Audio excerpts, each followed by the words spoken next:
আসসালামু আলাইকুম। প্রিয় দর্শক, কোনো ব্যক্তি তার স্ত্রীকে মা, খালা, বোন ইত্যাদি বললে সেক্ষেত্রে ইসলামী হুকুম কি? কোরআনে মাজিদে সূরা মুজাদালার ২ নম্বর আয়াতে আল্লাহ বলেন, "আল্লাযীনা ইউযাহিরুনা মিন নিসাইহিম মা হুন্না উম্মাহাতিহিম।"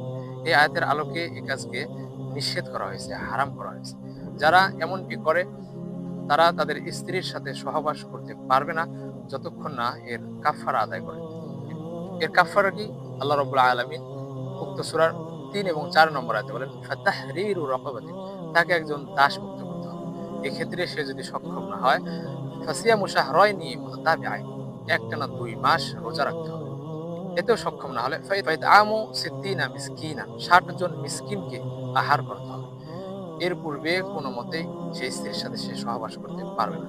তবে আমাদের মনে রাখতে হবে, কেউ যদি ভুলবশত নিজের স্ত্রীকে মা, খালা ইত্যাদি বলে থাকে, সেক্ষেত্রে এ বিধান কার্যকর নয়।